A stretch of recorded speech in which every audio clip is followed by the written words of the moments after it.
শুধু 12 রবিউল আউয়াল আসলে আমরা বড় আশিক হয়ে গেলাম, একটাবারও চিন্তা করলাম না 12 রবিউল আউয়াল আসলে আশিকে রাসূল আমরা খুশিতে আনন্দে আত্মহারা হয়ে গেলাম। অথচ এই 12 রবিউল আউয়াল আসলে নবী কি করতেন এটা একবার আমরা বুঝতে চাই না। আরে এই 12 রবিউল আউয়াল আসছে, আরে সব সাহাবায়ে কেরাম হতাশ হয়ে গেছে, হয়রান হয়ে গেছে, আফসোস চিন্তায় পড়ে গেছে। কেমন চিন্তা? সবাই শুনতে পায় মায়ার নবী দুনিয়া থেকে বিদায় নিয়ে চলে গেল 12 রবিউল আউয়াল। যেই সাহাবী যেভাবে আছে সেভাবেই রয়েছে, কেউ দাঁড়িয়ে অবস্থায় দাঁড়ানোই রয়েছে, কেউ বসে রয়েছে, কেমন যেন বলার মতো হয়ে গেছে, কোনো কথা নাই। অনেক সাহাবায়ে কেরাম তো এমনও বলতেন আমার নবী দুনিয়ায় নাই, সেই দুনিয়ায় আমারও থাকার কোনো দরকার নাই। যেই নবী দুনিয়ায় নাই সেই নবী যদি না থাকে তা আমার থাকার দরকার। ওমর খোলা তরবারি নিয়ে বের হয়ে গেছে। মদিনার জমিনে কেউ যদি বলে মায়ার নবী দুনিয়া থেকে বিদায় নিয়ে গেছে, তার কল্লাটা আমার তরবারির নিচে পড়ে যাবে। বুঝেন কিছু? ওমরের রাগ কম না বেশি?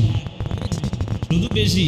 আরে আল্লাহর নবী ওই সময় পর্যন্ত সরাসরি বাইতুল্লাহ শরীফ অর্থাৎ খানায় কাবার সামনে দাওয়াত দিতে পারে না। ওমর গেছে নবীর গর্দান আনার জন্য গিয়া বোনের কাছে গিয়া আল্লাহ তাআলা মোর ঘুরে দিছে। আল্লাহ নবী দোয়া করতেছে, আল্লাহ তুই ওমরের এক ওমর আল্লাহ আপনি কবুল করে নেন, সুবহানাল্লাহ। আল্লাহ আবু জাহেলকে বাদ দিয়া মায়ার নবীর সাহাবী ওমরকে আল্লাহ কবুল করছেন। ওমর যখন আল্লাহর নবীর হাতে হাত রেখে কালেমা পড়েছে, সাথে সাথে বলে ইয়া রাসূলুল্লাহ আজকের থেকে কালেমার দাওয়াত গোপনে হবে না, প্রকাশ্যে হবে, সুবহানাল্লাহ। ওমর বাইতুল্লাহর কিনারায় দাঁড়ায় বলে, কে আছো? তোমার বাবার বুক খালি করবা, আমার সামনে আসো।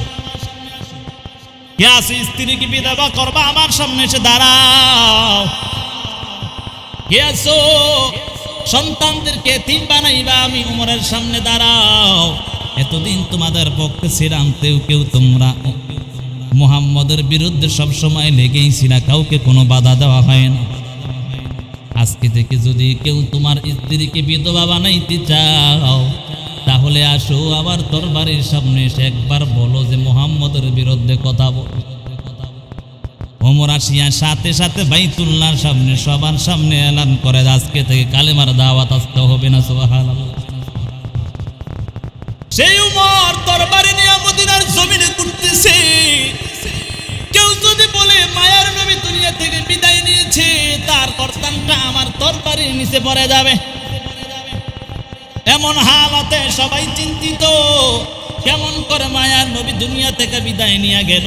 এমন চিন্তার পর আল্লাহর নবীর সাহাবীর এমন হালাত দেখিয়া কেউ কোনো কথাই বলে না, কারণ ওমরের মেজাজটা বড় গরম ছিল। কথা বলেন ঠিক না? যারে ধরবে তারে একবারে সাইজ করে দেয়, বুঝেন নাই? যে শয়তানও সামনে দেওয়া তো দূরের কথা, 40 গজ দূর দিয়ে আসে। ওমর তরবারি নিয়ে হাঁটে, কেউ কোনো কথাই বলে না। নবীর পর জিনার স্থান ছিল, তিনি ছিলেন পয়গম্বরের সবচেয়ে প্রিয় সাহাবী হযরত আবু বকর সিদ্দিক রাদিয়াল্লাহু তাআলা। আবু বকর আসিয়া ওমরকে মাথায় হাত দিয়া বলে, ওমর দাঁড়াও, ওয়ামা মুহাম্মাদুন ইল্লা রাসূল قد خلت من قبله الرسل أفإن مات أو قتل انقلبتم على أعقابكم ومن ينقلب على عقبيه فلن يضر الله شيئا وسيجزي الله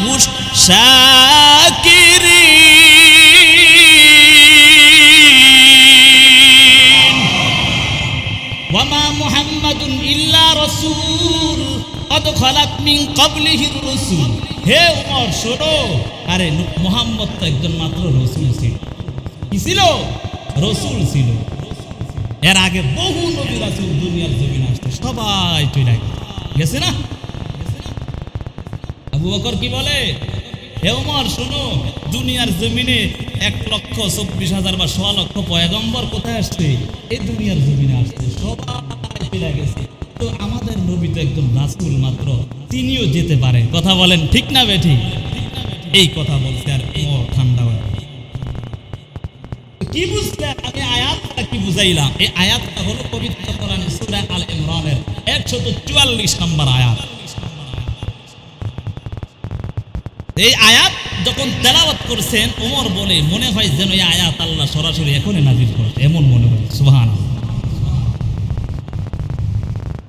আমার এই আলোচনার দ্বারা কি বুঝলেন? 12 রবিউল আউয়াল সমস্ত সাহাবায়ে কেরাম কান্না করছে, আর আমি আর আপনি মনে করলাম 12 রবিউল আউয়াল শুধু মিছিল করা। বাবা বুঝেন, একটু বুঝার চেষ্টা করেন, বিরোধী না, বুঝার চেষ্টা করেন। ধরেন 12 রবিউল আউয়াল নবী দুনিয়ার জমিনে আসছে, দুনিয়ার জমিনে আসছে, আমরা একটা বারো বাধা দেই না, আমরা একটা বারো বলি নাই যে মানি নাই, কথা বলি না। কারণ যেই বান্দা বান্দি যেই নবীর উম্মত বলবে নবীর আগমনকে অস্বীকার করবে, সে নবীর উম্মত হতে পারে? কথা বলে না পারে? আচ্ছা বলেন তো, নবী দুনিয়ায় আসে না, এই কথা কেউ বলতে পারবে? হ্যাঁ, অস্বীকার করতে পারবে? যদি আমি ইমাম সাহেব বলি আমার ইমান থাকবে? নবী আসছে দুনিয়া, এটা বিশ্বাস করতে হইব না? নবীর আগমনকে আমরা স্বাগত জানাই, তবে নবীর আগমনকে স্বাগত জানাইয়া নবীর জীবনটা যেভাবে পরিচালনা করেছে আমরাও তো সেভাবে পরিচালনা করা দরকার। সাহাবায়ে কেরামের মধ্যে নবীর কেমন ভালোবাসা জানো? যেই সাহাবায়ে কেরাম নিজের জীবনটা পর্যন্ত দিয়া দিছে, তারপরও নবীর মধ্যে যে একটু নবীর আঘাত আসবে নবীর ইজ্জতের মধ্যে, সেটা বরদাস্ত করতে পারেন নাই। নবীর সাহাবায়ে কেরামের উপর কত নির্যাতন, কত জুলুম পর্যন্ত করা হয়েছে, তারপর নবীর সাহাবায়ে কেরাম একজন ঈমান থেকে একটা চুল বিচলিত হয়ে যান নাই। অথচ আমাকে সুন্দর দেখা যায় না, যার কারণে আমার দাড়িটা ফালাইয়া আমি চেহারাটা সুন্দর বানায় নিলাম। এরে বাবা, একটা বারও চিন্তা করলা না? যুবক সন্তানরা এত যে বারবার বুঝায় বলি, হাতে ধরে পায়ে ধরে বলি, যুবক ভাই হাফ প্যান্ট পরে শর্ট প্যান্ট পরে রাস্তাঘাটে বের হয় না, এটা ফরজ তরক হয়, অন্যায় কাজ হয়, গুনাহের কাজ হয়। কিন্তু নির্লজ্জ যুবক সন্তানরা কেমন করে এই হাফ প্যান্ট আর শর্ট প্যান্ট পইরা বাইরে হাঁটে, একটাও লজ্জা লাগে না। কথা কয় না? মা বাবা কেমনে দেখে তাকায় থাকে, এত বড় বড় যুবক সন্তান হাফ প্যান্ট পরে হাঁটে, একটু লজ্জাও লাগে না। এই জন্য মাঝে মাঝে বলি, যুবক যদি হাফ প্যান্টও পড়তে কষ্ট তাহলে খুলে আনো, কোনো সমস্যা নেই। তুমি গুনাহ করবা, আরেকজনকে কেন গুনাহ করো? তোমার হাফ প্যান্ট পড়ছে, তুমি ফরজ তরক করছো, তোমার গুনাহ তো হচ্ছে, আরেকজন দেখবে তারও গুনাহ হবে। আমি কি তোমার গুনাহ কামাই করতে আসছি? আচ্ছা বলেন, আপনি কি গুনাহ করতে আসছেন? আপনি কি আরেকজনের মাইর খাইবেন? অন্যায় করছে আমি, আপনাকে মাইর দিলে আপনি সহ্য করবেন? কেন? যদি আমরা সচেতন থাকতাম, মানুষ যদি সচেতন থাকতো, তাহলে যুবক সন্তান অন্যায় কাজে যেতে পারে না। কথা বলেন ঠিক না বেঠিক? আমি যদি আমার সন্তানকে সেই গাইডলাইন দিই যে সন্তান তুমি শর্ট প্যান্ট পরে রাস্তাঘাটে বের হওয়া যাবে না, এটা গুনাহের কাজ, তোমার ফরজ তরক হচ্ছে, সন্তানকে যদি আপনি সুন্দর মতো বুঝিয়ে দেন, এই সন্তান আর কখনো এই অন্যায় কাজ করবে। আপনি তো একবার বললেন, আপনার সন্তান ভালো করবে?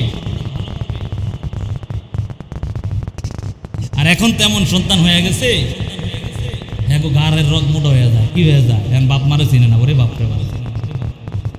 আল্লাহ বুঝার তৌফিক দেন, সকলে বলে আমিন। যুবক সন্তান চিন্তা করতে হুজুরের বিরুদ্ধে বলছে, বাবা না, তোমাকে জাহান্নাম থেকে বাঁচানোর জন্য বলছি, জাহান্নাম থেকে বাঁচানোর জন্য বলছি। যুবক যদি হায়া থাকে, লজ্জা থাকে, কোনোদিন আর শর্ট প্যান্ট পরে রাস্তাঘাটে বের হবে। আল্লাহ বুঝার তৌফিক দান করেন, সকলে বলে আমিন। কেন বলি বাবা গুনাহ করো না, গুনাহ জিনিসটা বলো ভালো না, এই দুনিয়া আসল ঠিকানা নয়। আমার আসল এই ঠিকানা নয়, আসল ঠিকানা হলো পরকাল, সেখানে যেতে হবে। দুনিয়ার কিছু সময় শান্তি পাওয়ার জন্য, আরাম পাওয়ার জন্য আমি আমার জীবনটাকে আমার মতো পরিচালনা করলাম। আহা, একটা বারও চিন্তা হয় না যে আমি আমার মতো পরিচালনা করলাম, আমার তো আমি নিজে বানাই না, আমার তো রব বানাইছে, ঠিক না? তা আমি আমার মতো কেন চলবো? আমার রব যেভাবে বলছে সেভাবে তো চলা দরকার। কথা বলেন ঠিক না বেঠিক? আল্লাহ সঠিক বুঝ দান করেন, সকলে বলে আমিন। যে কথা বুঝাতে চাচ্ছিলাম, সাহাবায়ে কেরাম নিজের জীবন দিয়া দিবে, তারপর নবীর আদর্শ ছেড়ে যায় না। কথা বলেন ঠিক না বেঠিক? ঈমান নামক দৌলতটা কারো অন্তর থেকে বের করতে চায় না। পয়গম্বরের সাহাবী ওই হাবশী বেলাল, যেই বেলাল কখনো মক্কার জমিনে আসে নাই, কখনো নবী বলতে কিছুই জানতেন না, কিছুই চিনতেন না। এত কালো বেলাল, যার চেহারাটা দেখতো কোনো সুন্দর না। কিতাবের মধ্যে লেখা হয় বেলালের পরিচয় যদি পড়তে যাই, ঠোঁটগুলো ছিল এমন বড় বড় বিশ্রী দেখা যায়, এমন সুন্দরও না। কিন্তু আবুল আহাব দেখতে বড় সুন্দরী ছিল, বড় সুন্দর ছিল। কিন্তু আবুল আহাব জাহান্নামী হয়ে যায়, আর ওই বেলাল মদিনার জমিনে হাঁটে। আমার আল্লাহ তার আটার আওয়াজ জান্নাতের মধ্যে শোনা যায়। এত কালো বেলাল, যে বেলালের চেহারাও সুন্দর না, যেই বেলাল এত ধনী মানুষ ছিল না, হাবশার গোলাম ছিল বেলাল, উমাইয়ার গোলাম। ওই হাবশার বেলাল এমন কালো হওয়ার পরেও যখন আল্লাহ নবীর হাতে হাত রেখে কালেমা পড়ে মুসলমান হয়ে গেল, উমাইয়া বেলালের উপর নির্যাতনের স্টিম রোলার চালায়া দিল। কিতাবের মধ্যে পাওয়া যায় ওই বেলালের উপর এত নির্যাতন শুরু করে দিল, যেই বেলালের গলায় রশি লাগায়া ওই মক্কার জমিনের অলি গলিতে ওই বখাটে যুবকদের হাতের মধ্যে রশিটা দিয়া বলতো, যাও যাও এই বেলালকে পুরা মক্কার জমিনে ঘুরাও, কারণ সে মুহাম্মদের ধর্ম গ্রহণ করছে। নাউজুবিল্লাহ। বেলালের গলায় রশি লাগাইয়া টানা হেঁচড়া করার কারণে বেলালের গলার মধ্যে কেমন যেন পাশি দিলে যেমন দাগ পড়ে যাই। তারপরেও বেলাল এক মুহূর্তের জন্য কালেমা ছাড়ে নাই, নবীর আদর্শ ছেড়ে দেয় নাই। শুধু তা নয়, উমাইয়া ওই বেলালকে এত নির্যাতন করত, সব সময় বেশিরভাগ সময় ক্ষুধার্ত রাখিয়া কষ্ট দিত। এমন আঘাত সারাটা জীবন চালায়া যাইত। ঈমান গ্রহণ করার পর ওই বেলালকে এত নির্যাতন করতে করতে শেষ পর্যন্ত যখন রৌদ্র দুপুর বেলা হয়, ওই মক্কার জমিন, আরবের জমিনে রৌদ্রের তাপ বেশি হওয়ার কারণে পাথর বাড়িগুলো কেমন যেন আগুনের মতো হয়ে যাইত। দেখবেন কয়লার মধ্যে আগুন দিতে দিতে কয়লাগুলো কেমন যেন আগুনের মতো হয়ে যায়। কথা বলেন ঠিক না? ওই রৌদ্রের তাপ পড়ার কারণে দেখেন না বাবা, 2-1 দিন আগে রৌদ্রের এমন একটা গরম পড়ার কারণে আমরা সহ্য করতে পারি না, ঠিক না? আরবের জমিন আমাদের থেকে আরো 2 গুণ গরম বেশি। ওই সময় তো মরুভূমি এলাকা ছিল, এখন তো কত কিছু প্রযুক্তি হয়ে গেছে। মরুভূমি এলাকার মধ্যে যখন রৌদ্র এমন ভাবে পড়ত, রৌদ্রের তাপে, সূর্যের তাপে বালুগুলো কেমন যেন আগুনের মতো হয়ে যাইত, কঙ্করগুলো কেমন যেন আগুনের মতো হয়ে যাইত। উমাইয়া বেঈমান মুশরিক ওই বেলালকে নিয়া উত্তপ্ত পাথরের উপর শুয়াইয়া ওই বেলালের উপর পাথরটা চাপা দিয়া কেমন যেন বেলালকে বলে, রে বেলাল, তুই যদি মুহাম্মাদের ধর্ম না ছাড়ো তাহলে আজকে তোমাকে এখান থেকে আমি বিদায় করে দিব। নাউজুবিল্লাহ। বেলাল বলে, রে উমাইয়া, তুই কি জানো না আমি আল্লাহর জাত ও সিফাতের কসম করে বলি, আমার জীবন যাবে তারপরও কালেমা আমি ছাড়তে রাজি না। এরে বাবা, সাহাবায়ে কেরাম কেমন ভাবে নবীর আদর্শবান হয়ে গেছে। আবু বকর একদিন তাকায়া দেখে ওই বেলালের উপর এত নির্যাতন চালায়া যাচ্ছে। এমন নির্যাতন দেখিয়া ওই বেলালকে যখন তাকাইয়া দেখে এত নির্যাতন করে, আবু বকর কান্না জড়িত কণ্ঠে ডাক দিয়া বলে, রে বেলাল, একটু কি আস্তে আস্তে মাওলার নাম জপা যায় না? কারণ আমার মাওলা তুমি দূরে ডাকলেও শুনতে পায়, আস্তে ডাকলেও শুনতে পায়। ওয়াল্লাহু আলিমুম বিযাতিস সুদূর।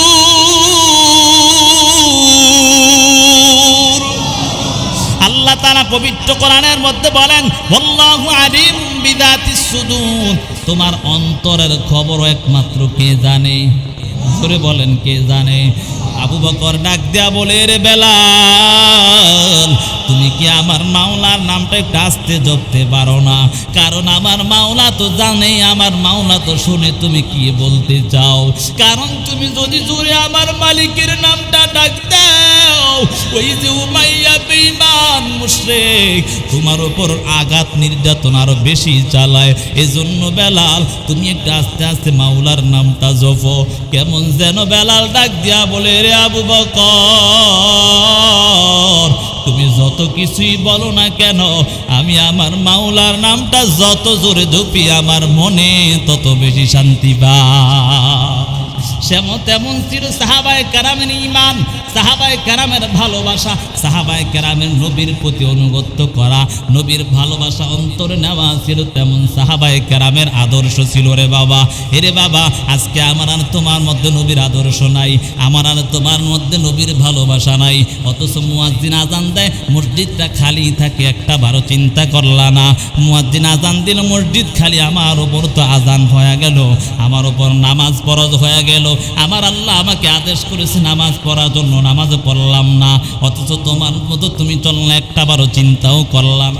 যদি আমি তাকায় দেখি রাস্তা গেট দরম থেকে বের হই, যুবক সন্তান আমার সামনে দিয়ে দৌড়ে যায়, এ যুবক দাঁড়াও, একটু নামাজটা পড়ে দাও, বলে হুজুর খেলায় যায়।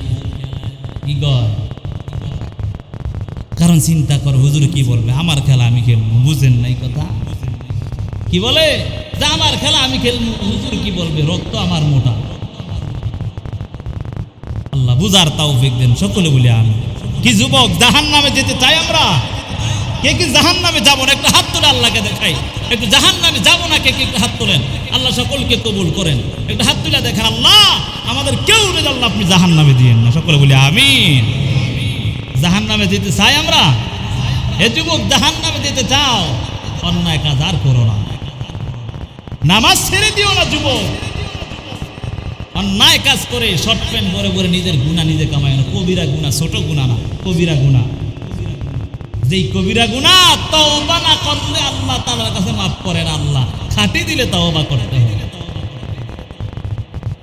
আজকে থেকে যুবক আর এই অন্যায় কাজ করো না, পারবো তো ইনশাআল্লাহ যুবক সন্তান, এই অন্যায় কাজ আর করো না। আল্লাহ বুঝার তৌফিক দিন সকলে বলি আমিন। যে কথা বলতেছিলাম, বুঝাতে চাচ্ছিলাম, আল্লাহ বলেন খাঁটি আশিক তো তারা যারা আল্লাহ এবং তার নবীর ভালোবাসা অন্তরে ঢুকায়। কথা বলেন ঠিক না বেঠিক? আল্লাহ তাআলা পবিত্র কোরআনে সূরা আলে ইমরানের 31 নম্বর আয়াতে আল্লাহ এই কথাই বুঝাতে চাচ্ছেন, কুল ইন কুনতুম তুহিব্বুনাল্লাহ ফাত্তাবিউনি ইউহিব্বুকুমুল্লাহ ওয়া ইয়াগফির লাকুম যুনুবাকুম ওয়াল্লাহু গফুরুর রহিম। আল্লাহ তাআলা পবিত্র কোরআনের মধ্যে নবীকে ডাক দিয়া বলে, হে নবী আপনি উম্মতদেরকে জানায়া দেন, তারা যদি আমি আল্লাহকে ভালোবাসতে চায়, তারা যেন আপনি নবীর অনুসরণ অনুকরণ করে। যদি আপনি নবীর অনুসরণ অনুকরণ করে, তাহলে আমি আল্লাহর ভালোবাসা হয়ে যাবে। আর যারা আমি আল্লাহকে ভালোবাসতে পারবে, আমি আল্লাহ ঘোষণা দিলাম ওয়া ইয়াগফির লাকুম যুনুবাকুম, আমি আল্লাহ তার জীবনের সব অন্যায়কে মাফ করে দেব। সুবহানাল্লাহ। কেন মাফ করব জানো? ওয়া ইয়াগফির লাকুম যুনুবাকুম ওয়াল্লাহু গফুরুর রহিম। আল্লাহ বলেন, হে আমার নবী শুনিয়া রাখেন, আমি আল্লাহ কেন ক্ষমা করব?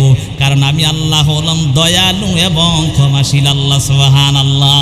এই জন্য বাবা, নবীর ভালোবাসা যদি নিতে চাও, সাহাবায়ে কেরামের ইতিহাসগুলো আমরা দেখি, সাহাবায়ে কেরাম কেমন ভাবে নবীকে ভালোবাসছে। সাহাবায়ে কেরামের ভালোবাসার দিকে তাকাইয়া দেখো, মায়ার নবীর একজন সাহাবী ছিল, সাদ আস-সালামী একজন সাহাবী ছিল। সেই মায়ার নবীর সাহাবী এত কালো ছিল, কুৎসি ছিল, তার চেহারাটাও সুন্দর না, তার চেহারার মধ্যে কেমন যেন বড় বড় কালো কালো দাগ দেখা যাইত, এবং ঠোঁটগুলো বড় বড় হওয়ার কারণে তার কাছে কেউ মেয়েও বিবাহ দেয় না, তাকে কেউ পছন্দ করে না, কারণ তার চেহারাটাও সুন্দর না, টাকা পয়সা বলতে কিছুই ছিল না। একদিন দুই দিন হতে হতে মায়ার নবীর কাছে যখন সময় কাটাইতেছে, হঠাৎ করে মায়ার নবী একদিন ডাক দিয়া বলে, এ সাআদাত সালামি, তুমি কি বিবাহ করবা না? তোমার সময় তো অনেক হয়ে গেছে, বিবাহ কি করতে মনে চায় না? সাআদাত সালামি কিছুই বলে না, কিছুক্ষণ চুপ থাকিয়া ডাক দিয়া বলে, ও নবী আমার, আমার যে চেহারা, আমার যে শরীর, আমার যে গঠন দেখা যায়, এই গঠন এবং চেহারা এবং টাকা পয়সা কিছুই নাই, এমন হালাত দেখিয়া মদিনার জমিনে কেউ আমার কাছে মেয়ে বিবাহ দিবে না। কি বলে, আমার যে হালাত, আমার যে পরিস্থিতি, যে চেহারা, যে আমার বডি, যে ফিটনেস এবং যে টাকা পয়সা, এগুলো দিকে কেউ আমার কাছে মেয়ে বিবাহ দেয় না। নবী বলে, তুমি কি করবা কিনা সেই প্রশ্নের জবাব দাও। এখন একটু চুপ করে রয়েছে, চুপ পড়েছি তো। নবী বুঝতে পারছে যে আসলে তো বিবাহ শাদী করবে, কিন্তু টাকা তো নাই। আল্লাহ নবী যখন বললেন, সাআদাত সালামি, তুমি কি বিবাহ করবা কিনা? সাআদাত সালামি কিছুই বলে না, বলে, ও নবী আমার, আমার টাকা পয়সা কিছু নেই, আমার কাছে কেউ মেয়ে বিবাহ দিবে না। এখন আমার মনে চায়, কিন্তু আমার তো টাকা পয়সা নেই, এই জন্য কি করা যায়? নবী সাথে সাথে একটা পত্র লিখে দিলেন। পত্র লিখিয়া কেউ কেউ বলেন এখার মধ্যে দুইটা বর্ণনা পাওয়া যায়, কেউ বলে আমর ইবনুল আসের কাছে পাঠায়, কেউ বলে আমর ইবনুল ওয়াহাবের কাছে পাঠায়। তিনার একজন কন্যা সন্তান ছিল, সেই সন্তানটা মদিনার জমিনে সবচেয়ে বেশি সুন্দরী ছিল, যার নাম রাখা হয় মদিনার হুর, অর্থাৎ সুন্দরী নারী।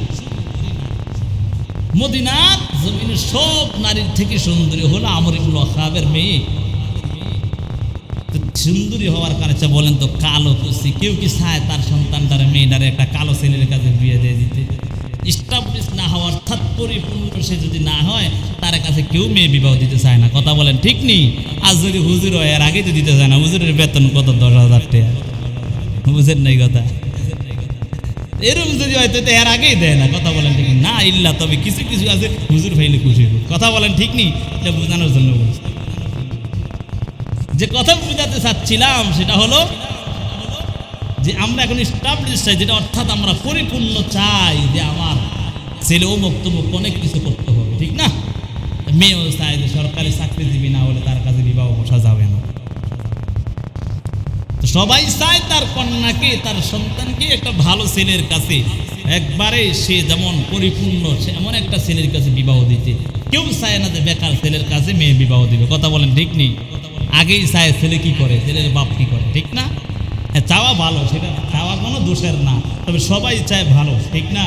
এমন হালাতে নবী পাঠাইছে সবচেয়ে কালো কুৎসি, একবারে দেখতে অসুন্দর এমন লোক, যার কাছে একটা টাকা পয়সাও কিছুই নাই, হেরে পাঠাইছে মদিনার সবচেয়ে সুন্দরী নারীর বিয়ে করার জন্য। বলেন তো প্রশ্নটা কি কেমন হয়েছে না? কিন্তু যেই নবী পাঠাইছে হের যদি চিঠি দেহে, আর ফিরানোর কোনো সুযোগ আছে? সাআদাত সালামি নবীকে ডাক দেয়া বলি, ইয়া রাসূলুল্লাহ, আপনি আমাকে এমন একজন না কন্যার কথা বললেন যে পুরা মদিনার জমিনে সবার চেয়ে সুন্দরী নারী। বলে, আমি লিখছি, তুমি যাও। সুবহানাল্লাহ বলেন। কিতাবের মধ্যে লিখে সাআদাত সালামি দৌড়ে চলে গেছে আমর ইবনে ওয়াহাবের বাসায়। আসসালামু আলাইকা ইয়া আহলাল বাইত, হে ঘরওয়ালারা, সালাম দিছে। দরওয়াজাটা একটু খোলো। আমর ইবনে ওয়াহাব ঘরের দরওয়াজা খুলে দেয়, একবার নবীর কাছে পইরা থাকতো কালো কুর্তি যে ছেলেটা, হ্যাঁ এসে হ্যাঁ দরজার সামনে দাঁড়াইছে। কি কিসের জন্য আসছো? আসছি তো একটা কারণে, এখন আপনি কি আমার সাথে কথাটা রাখবেন কিনা? বলে, কি এমন কথা কি আমার কাছে আসছে? বুঝার জন্য বলছি, এবার হাসিল করে। সাআদাত সালামি বলে, আপনার কাছে আমি আসছি, আমি আমার নিজের থেকে আসি নাই, আমাকে আমার নবী পাঠাইছে। এটা বলার পর আমর ইবনে ওয়াহাব একটু দুর্বল হয়ে গেছে, কারণ কে পাঠাইছে? নবী পাঠাইছে। আমর ইবনে ওয়াহাব বলে, কি বলবা বলো। বলে, ধরেন সিডিটা হাতের মধ্যে ধরায়া দেখে তার কন্যাকে তার সাথে বিবাহের প্রস্তাব পাঠাইছে। মনে হয় যেন আসমান থেকে পড়ছে। মনের মধ্যে ভয়, মনের মধ্যে চিন্তা, নবী পাঠাইছে, যদি তাকে ফিরাইয়া দেই তাহলে নবীর আদেশ অমান্য হয়ে যাবে। কথা বলেন ঠিক? আবার আর একটা চিন্তা, আমার কন্যার কাছে যদি আমি এই ছেলের কথা বলি তাহলে কন্যা কি মানবে কি না? বুঝুন না? আমগো ছেলে মেয়েরা নিজেরা পছন্দ করে রাখছে, ও মুক্ত মুক্ত মুখরে কথা বলেন, ঠিক নেই? মা বাপের আর খবর নাই। হ্যাঁ, আসেনি আর সমাজে না এগুলা, বুঝছেন কথাটা? বুঝার জন্য বলছি। বাপ মায় দেখা দিবে না সময় না। আরে তোমার দেখতে কইছি, আমার নিজের ঠিক আছে, ওই স্কুল জীবন আমি দেখা রাখছি আগে, কত আলাপ আলোচনা চলছে, ঠিক না? আর ছেলের মোবাইল না কিনা দিলে, মেয়ের মোবাইল না কিনা দিলে, এই বয়সেও মোবাইল। আর আমরা অথচ মালান হয়ে যাওয়ার পর আমগো পায়ে মোবাইল জানা, অনেক কষ্ট মোবাইল দিচ্ছে। এখন এই বয়সে শিখতে করে বলে মোবাইল চালা, চিন্তা করা যায়? বুঝার জন্য বলছি, ছেলে মেয়ের এখন আর বাপ মায় বিয়া দেওয়া লাগে না, এরা নিজেরাই সব ঠিক করে লাইতে পারে। কথা বলেন, ঠিক নেই? আল্লাহ বুঝার তৌফিক দেন সকলে বলি। আর সাদ সালামের চিঠিটা পাইয়া নবীর সাহাবী আমর ইবনে ওয়াহাব মনের মধ্যে চিন্তা ঢুকে গেল। এই কালো সাহাবী, একজন কালো যুবক আসিয়া আমার দরওয়াজার সামনে হাজির হয়ে গেছে।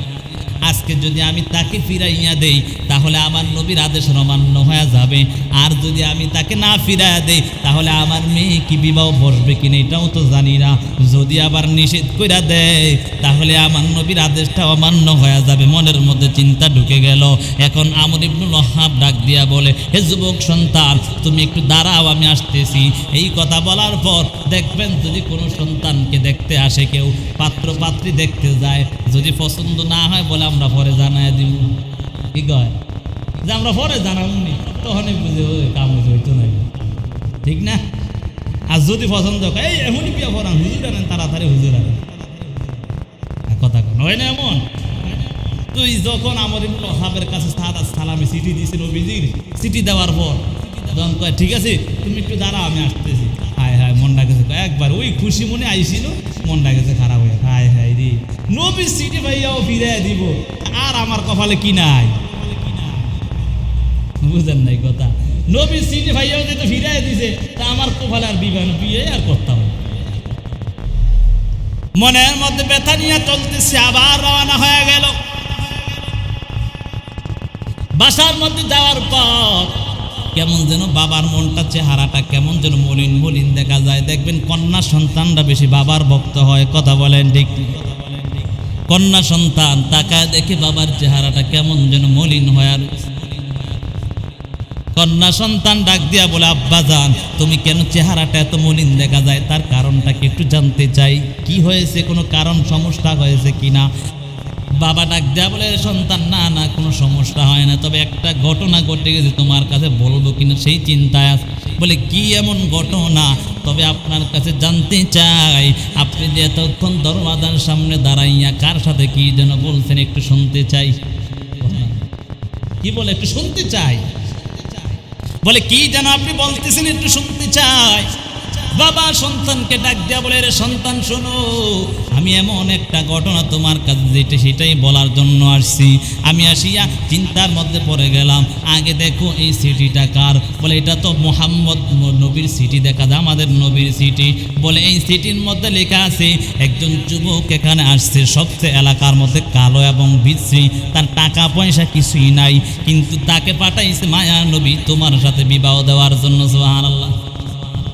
এই কথা বলার পর কন্যা সন্তান বাবাকে ডাক দেয়া বলে, আব্বা জান তাহলে আপনি কেন মন খারাপ আছে এটা আগে জানতে চাই। বলে আমার মনের মধ্যে প্রশ্ন, মায়ার নবী চিঠিটা পাঠাইছে, এই চিঠি পাঠানোর পর যদি তুমি তাটা আবার ফিরাইয়া দেও তাহলে মায়ার নবী বড় কষ্ট পাবে, আর মায়ার নবীর আদেশটা অমান্য হয়ে যাবে।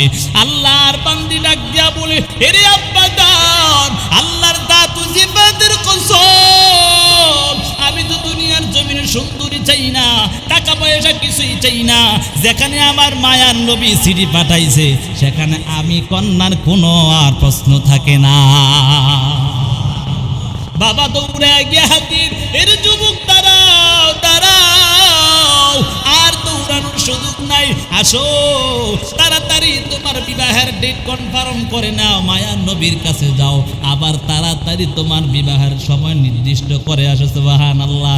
এখন আবার খুশি মনে দৌড়ায় নবীর কাছে হাজির হয়ে গেছে। নবী তাকাইয়া দেখে মনটা বড় খুশি, চেহারাটার মধ্যে খুশির চাপ দেখা যায়। মায়ার নবী ডাক দিয়া বলে, কিরে সাদ সালামি, মনটা বড় খুশি। বলে, শুধু হুজুর খুশি হবই না কেন, রাজি হয়ে গেছে। সুবহানাল্লাহ। বলে, এখন কি করবো? বিয়া কইরালাম, আল্লাহ নবীকে বিয়া কইরালাম, সুযোগ তো করে দিই। ইয়া রাসূলুল্লাহ, আমরা তো জানেন আমার কাছে একটা টেয়াও নাই, বিয়া যে করবো, যে সুযোগটা দিয়েছেন হে করবো কেমন, সেটাও তো কইরা দেন। আল্লাহ রাসূল 400 দিরহাম দিছি, এই 400 দিরহাম হলো তোমার মোহর। এবার আরো গাছ লাগান, আসমান ভেঙে বসছে। ইয়া রাসূলুল্লাহ, 1 টাকাও আমার কাছে নাই, আপনি দিয়েছেন আমারে 400 দিরহাম ঠিক কইরা, আমি কইতে দেব এই টাকা? আল্লাহ রাসূল আবার চিঠি লিখছে। সুবহানাল্লাহ বলবেন না? আবার চিঠি লিখছে। চিঠি লেখা উপরে দিয়ে একটা নবীজির সিল মেরে দিচ্ছে। সিল মেরে দিয়া বলে পাঠাইছে নবীজির জামাতা জিন্নুরাইন হযরত ওসমান রাদিয়াল্লাহু তাআলা আনহু। সুবহানাল্লাহ। ওসমানের কাছে যখন চিঠিটা পাঠায়া দিল, চিঠির মধ্যে লেখা আছে, ওসমান তুমি কিছু একটু দান করো, দান কইরা তোমার ভাইকে একটু সহযোগিতা করো। ওসমান সাথে সাথে কেউ কেউ লেখছে 1000 দিরহাম দিছে, কেউ বলছেন 200 দিরহাম দিয়া তারপর আরো কিছু অতিরিক্ত দিছে। ওসমান এইটা দিয়া দিছে, বলে যাও এটা নিয়ে যাও। এখন নেওয়ার পরে দেখছি, ধরেন 200 দিরহামে ধরেন নবীদের কাছে আসছে, কি ঘটনা কি, তোমার কাছে কতটুকু আছে? ইয়া রাসূলুল্লাহ, ওসমান তো 200 দিরহাম দিছে। তো এই যাও এখন বিবাহ করে। বলে, হুজুর আপনি তো বলেন 400 দিরহাম, এখনো আছে 200 দিরহাম, আর 200 দিরহাম কই পাবো? বলে, হাই হ্যাঁ, আবার এটাও লাগবো। নবীদের একটু খুন ছুটি করছে, মজা করছে। বলে, ঠিক আছে আলীর কাছে যাও। আলী কিন্তু এত ধনী ছিল না। আলীর কাছে গেছে, আবার আলীও 200 দিরহাম দেওয়ার পর কিছু আর বাড়ায়। যেটা বুঝাতে চাচ্ছিলাম, সাহাবায়ে কেরাম নবীর আসক্ত, নবীর প্রতি কেমন ভালোবাসা নিয়েছে, এটা বোঝানোর জন্যই আলোচনা আনতেছি। ওসমান আলী দুজন যখন টাকা দিয়া দিল, দিরহাম দিয়া দিল, 400 দিরহামের বেশি হয়ে গেল। বলে, 400 দিরহাম দিয়া তুমি তোমার মোহর পূরণ করবা, আর যেগুলা বেশি আছে এগুলা দিয়া তুমি তোমার বাজার করবা, বিবাহের বাজার করবা। সাদ সালামি মদিনার বাজারের মধ্যে গিয়া দৌড়ায় হাজির, খুশি মনে আনন্দে আত্মহারা হয়ে গেছে। দৌড়ায়া তাড়াতাড়ি যায়, গিয়া দেখে বাজার করতেছে। হঠাৎ করে কে যেন আওয়াজ দেয়, যুদ্ধের ময়দানে যাওয়ার প্রয়োজন, যুদ্ধ শুরু হয়ে যাবে, বেঈমানদের সাথে যুদ্ধ শুরু হয়ে যাবে, তাড়াতাড়ি যাও। বেলালের কণ্ঠ থেকে কেমন যেন আওয়াজ আসতেছে। বেলাল যেমন করে আজান দিত, তেমন আবার মাঝে মাঝে জিহাদেরও ডাক দিতেন নবীর আদেশ পূরণার পর। বেলাল ডাক দেয়, তাড়াতাড়ি এসো, জিহাদের ময়দানে যেতে হবে। হঠাৎ করে সাদ সালামির মনের মধ্যে ব্যথা লেগে গেল। হায় হায়, আমি আজকে আমার খুশি মনে আনন্দে আত্মহারা হয়ে আগামীকাল বিবাহ বসবো, বিবাহ করব, কিন্তু আমার মায়ার নবী যুদ্ধের ময়দানে গিয়া যুদ্ধ করবে, এটা কেমন করে আমি সহ্য করব? সাদ সালামি কোনো কিছুই বলে না। বিবাহের জন্য যে সরঞ্জামগুলো নিয়েছে সেগুলো আবার ফেরত দিয়া ডাক দিয়া বলে, ভাই আমার টাকাটা আমাকে দিয়া দাও। সাদ সালামি একটা কালো কাপড় ক্রয় করিয়া আর তরবারি ক্রয় করিয়া কেমন যেন যুদ্ধের ময়দানে হাজির। সাদ সালামি দৌড়ায় দৌড়ায়, শরীরটা কালো হওয়ার কারণে এত সুন্দর কেউ চিনতেও পারে না, চেহারার মধ্যে কালো কাপড় হওয়ার কারণে কেউ দেখতেও পায় না, চিনতেও পায় না। যুদ্ধ করতে করতে এক পর্যায়ে দুনিয়া থেকে বিদায় নিয়ে যায়, শহীদ হয়ে যায়। সাদ সালামি শরীরের মধ্যে রক্ত রঞ্জিত হয়ে গেছে, কেমন যেন রক্ত পড়ে, এমনভাবে জমিনের মধ্যে পড়ে আছে। সাদ সালামি দুনিয়া থেকে বিদায় নিয়ে চলে গেল। এমন হালাতের মধ্যে যুদ্ধ শেষ হয়ে গেল, সবাই মিলিয়া তাদের সকলের লোকগুলো খোঁজে খোঁজে নিয়ে গেল। তাকাইয়া দেখতে পায় একজন মাত্র লোক ওই যে কাফেরদের এলাকার মধ্যে পড়ে আছে। বালু, রক্ত এবং বালি একসাথে হওয়ার কারণে পুরাই সিনায় যাচ্ছে না। সবাই ডাক দিয়ে কেউই আল্লাহর বান্দাকে আনতেছে না, কাফেররাও নেয় না, মুসলমানরাও নেয় না, কারণ কার কেউ তো জানে না, চিনতেও পারে না। হঠাৎ করে সাহাবায়ে কেরাম গিয়া যখন তাকাইয়া দেখে ওই চেহারার মধ্যে কেমন যেন কালো কাপড়, শরীরের মধ্যে রক্ত রঞ্জিত হয়ে আছে। সাহাবায়ে কেরাম আস্তে আস্তে যখন কাপড়টা খুললেন, খুইলা তাকায়া দেখো নবীর প্রিয় সাহাবী সাদ সালামিকে দেখা যায়। সাহাবায়ে কেরাম কান্না করিয়া নবীর দরবারে হাজির। নবীর কাছে গিয়া বলি, ইয়া রাসূলুল্লাহ, এটার কেউ নাই, কেউ নাই, আপনার কালো সাহাবী সাদ। নবীজি গিয়া দৌড়ায়া হাজির। নবী ডাক দিয়া বলে, রে সাদ, তোমাকে তো আমি বিবাহ করার জন্য পাঠাইছি, আমি তো যুদ্ধে আসার জন্য পাঠাই না। এমন ভাবে চোখ দিয়া পানি ছেড়ে দিয়েছে। আবার হঠাৎ করে দেখে নবীজি হাসতেছে, এমন হাসতেছে, আবার কান্না করে, আবার তাকায়া দেখে মুখটা আবার অন্যদিকে ফিরায় নেয়। এমন অবস্থা দেখার পর সাহাবায়ে কেরাম প্রশ্ন করলেন, ইয়া রাসূলুল্লাহ, আপনি একবার কান্না করেন, আবার দেখি হাসেন, আবার চেহারাটা ফিরায় নেন, একটু জানতে চাই আপনার কি এমন হয়েছে। নবীজি ডাক দিয়া বলে, ওরে সাহাবায়ে কেরাম, আমি তাকাইয়া দেখতে পাই, আমি কান্না করেছি এই জন্য, কারণ আমি আমার সাদকে পাঠাইছি বিবাহের জন্য। আজকে সে বিবাহ বসতে পারে না, এই দুনিয়া থেকে বিদায় নিয়ে গেছে। আবার হাসার কারণ হলো আমার সাদকে দেখি, আমি তাকাইয়া দেখি ফেরেশতারা তাকে স্বাগত জানাইতেছে। সুবহানাল্লাহ। আবার তাকাইয়া দেখি, ওই যে আমি মুখটা ফিরায় নিলাম, ওই সময় আমি তাকাইয়া দেখতে পাই আমার সাদকে ওই জান্নাত থেকে হুরেরা আসিয়া তাকে স্বাগত জানাইয়া কেমন যেন কোলে জড়ায় নেয়। সুবহানাল্লাহ। সেই সাদ আর সালামি নবীর জন্য এত পাগল হয়ে গেছে, অথচ আমার আর আপনার মধ্যে কেমন ভালোবাসা নিলাম। নবীর জন্য একটু দাড়িটা ফালাইয়া দিলাম, দাড়িও রাখতে পারলাম না, নবীর ভালোবাসা অর্জন করতে পারলাম না, নবীর মোহাব্বত অর্জন করতে পারলাম না। এর যুবক সন্তান, আজকে থেকে তওবা করো, আর নবীর ভালোবাসা ছাড়া যাবে না, নবীর অনুগত্য ছাড়া যাবে না। 5 ওয়াক্ত নামাজ পড়বো, আর জীবনে অন্যায় করব না, নবীর কলিজায় আর আঘাত দেব না, অন্যায় করিয়া নিজের জীবনটাকে ধ্বংস করবা না। কারা কারা রাজি একটু হাতটা উঠায় আল্লাহরে দেখান। আল্লাহ কবুল করেন, আল্লাহ আমাদের সকলকে কবুল করেন, জাহান্নামের আযাব থেকে আমাদের সকলকে হেফাজত করেন। নবীর খাঁটি আশিক হিসাবে আপনি আমাদের সকলকে কবুল করেন। আল্লাহ আপনি আমাদের সকলকে, প্রত্যেকটা যুবককে খালিদ বিন ওলীদের মতো আপনি সকলকে কবুল মঞ্জুর করেন। 5 ওয়াক্ত নামাজওয়ালা বানাইয়া, দাড়িওয়ালা বানাইয়া দুনিয়া থেকে বিদায় নেওয়ার তৌফিক দান করেন। আমিন।